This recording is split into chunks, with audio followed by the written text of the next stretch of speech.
Hello students, welcome again. Target success by Goswami sir YouTube channel में आपका फिर से स्वागत है। सबसे पहले तो आप मेरा चैनल है वो सब्सक्राइब नहीं किया तो आप सब्सक्राइब कर लें।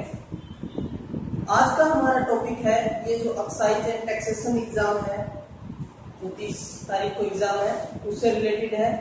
इससे पहले मैंने एक और वीडियो बनाई है इसी पर, एक्साइज एंड टैक्सेशन पर, जीएसटी से रिलेटेड। तो सबसे पहले तो आपने वो नहीं देखी है तो पार्ट 1 है वो देखिए, और इसमें पार्ट 2 है।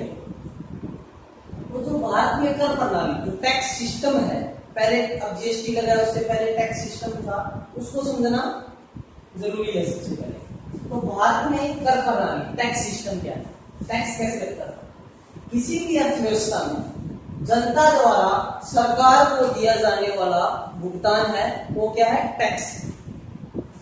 किसी भी अर्थव्यवस्था में जनता द्वारा दिया जाने वाला भुगतान है वो टैक्स कहलाता है। उसके बाद केंद्र व राज्य सरकारों के बीच केंद्रीय कर तो सेंट्रल टैक्स है एवं शुल्क के विभाजन हेतु वित्त आयोग का गठन।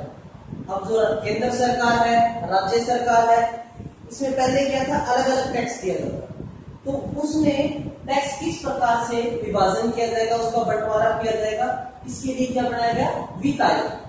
तो सबसे पहले आपको वित्त आयोग को समझना है। वित्त आयोग आर्टिकल 280 अनुच्छेद 280 के तहत वित्त आयोग बनाया गया।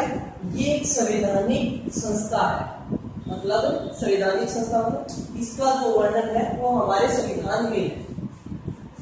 5 वर्ष के लिए राष्ट्रपति द्वारा जो वित्त आयोग है वो 5 साल के लिए राष्ट्रपति द्वारा बनाया जाता है, राष्ट्रपति गठित होता है इसमें। अब तक आज तक 1951 से लेकर जो 2017 चल रहा है, आज तक कितने वित्त आयोग आए हैं, 14 वित्त आयोग का गठन हुआ है अभी तक। तो सबसे पहले प्रथम वित्त आयोग, पहला वित्त आयोग 1951 में कब बना, 1951 में। केसी नियोगी इसके अध्यक्ष थे, केसी नियोगी इसके अध्यक्ष। अब चल रहा है हमारा 14वां वित्त आयोग, 14 कमीशन चल रहा है, फाइनेंस कमीशन जो आयोग है, वित्त आयोग।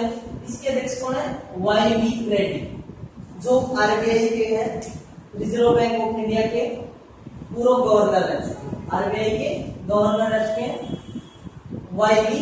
रेड्डी। 14 वित्त आयोग की सिफारिश है, ये 2015 से 2020 तक, वाई.वी. रेड्डी कब तक है, 2020 तक।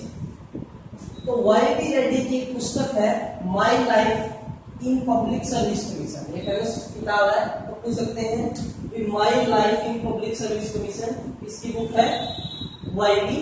रेड्डी। तो 14वां वित्त आयोग है, उसने केंद्र से राज्यों का हिसाब, क्योंकि जितना भी हिस्सा है केंद्र सरकार वित्त का जो बजट रहती है राज्य सरकारों को वो केंद्र डिसाइड करता है। तो पहले कितना 32% देते हैं। तो 14वें वित्त आयोग ने क्या सिफारिश की, भाई इसको 32% से बढ़ाकर 42% कर दिया जाए, 42% की सिफारिश की है किसने, वित्त आयोग, 14वें वित्त आयोग। इसके अध्यक्ष वाई.वी. रेड्डी। अब टैक्स के प्रकार, टैक्स प्रत्यक्ष कर, एक तो डायरेक्ट टैक्स दिया जाता है, एक है अप्रत्यक्ष कर, इनडायरेक्ट टैक्स। तो ये डायरेक्ट टैक्स और इनडायरेक्ट टैक्स को मैं अच्छी तरह से जो अगली वीडियो है उसमें अच्छे से एक्सप्लेन करूंगा।